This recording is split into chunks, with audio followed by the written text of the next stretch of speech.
Bonjour et bienvenue pour ce deuxième cours, deuxième intervention sur l'écologie économique, sociale et politique, où nous essayons de développer le concept d'économie intégrée, plus exactement d'économie intégrée au vivant, et que nous avons distingué donc dans la première intervention du développement durable. Et nous avions montré comment, dans l'économie intégrée, le cœur du paradigme économique devait non plus être l'économie, mais au contraire la nature. Et que ce n'est que parce que nous étions, je dirais, compatibles avec les exigences que nous impose la nature, que nous pouvions alors développer une économie et par là même créer un espace de société. Pour approfondir donc cette idée d'économie intégrée, mieux comprendre le concept, mieux comprendre aussi l'idée qu'il y a derrière, je voudrais dans cette intervention, dans ce cours, revenir donc sur une distinction assez classique, mais qui a néanmoins des conséquences fondamentales pour le développement de nos sociétés actuellement. C'est la distinction qu'il y a entre la loi naturelle et la loi économique ou politique. Pourquoi? Mais tout simplement parce que la loi naturelle, à travers la littérature classique, est souvent la loi perpétuelle. C'est la loi qui ne change pas, c'est ce qui est éternel. Et donc, on la développe quand on dit qu'une loi est naturelle, elle a toujours existé, elle a toujours été ainsi, voire même elle peut avoir le caractère d'universel. Par contre, je dirais à l'opposé, la loi politique ou économique, elle est contingente. Contingente, c'est-à-dire qu'elle n'est pas perpétuelle, qu'elle est en fait liée à la culture ou à la société qui l'a fait naître. Et d'ailleurs, c'est ce que nous a appris, d'ailleurs, toute la connaissance que nous avons développée en anthropologie, en ethnographie, c'est qu'on a découvert des peuples qui avaient d'autres bases sociales que les nôtres et qui développaient d'autres logiques économiques et d'autres logiques politiques. Et que par là même, nous n'avons pas, nous, le monopole, et que les idées, les concepts que nous développons dans nos économies n'étaient pas universels.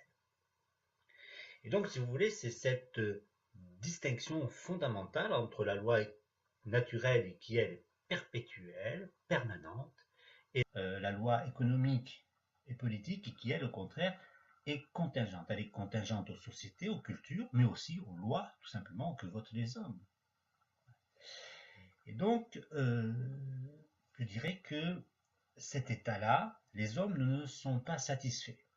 Et ils ont vite fait de la loi naturelle une loi contingente. On voit comment dans nos sociétés, notamment tout l'univers de la biologie, du corps humain, l'homme a toujours et continuellement essayé d'intervenir sur les lois dites perpétuelles, naturelles, pour les transformer et montrer en quoi finalement elles n'étaient pas forcément si permanentes que cela, qu'on pouvait modifier l'état de nature. Et au contraire, les lois politiques et les lois économiques ont, elles, été déclarées comme éternelles et s'appliquent à tout le monde et à toute société de façon, je dirais, indifférenciée et ne peuvent pas être remises en cause. En tous les cas, on a une interdiction quelque part de leur remise en cause. On voit finalement comment on a fait du permanent du contingent et du contingent du permanent. Alors cela a une conséquence extrême sur nos sociétés.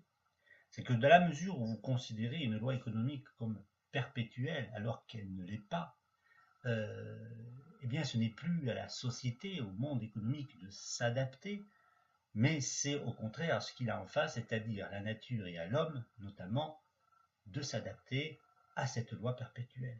C'est à l'homme de se soumettre finalement. Et cela a une conséquence extrême, c'est que finalement toutes les politiques qu'on a développées à côté de ces économies donc dites libérales ont toujours eu pour objectif non pas d'adapter l'économie, mais d'adapter l'homme ou de réformer ou de contraindre la nature. Et donc toutes les politiques sociales notamment ont vocation à faire accepter que la loi qu'on croit éternelle alors qu'elle est que contingente et culturelle doit continuer comme elle va continuer tout le temps.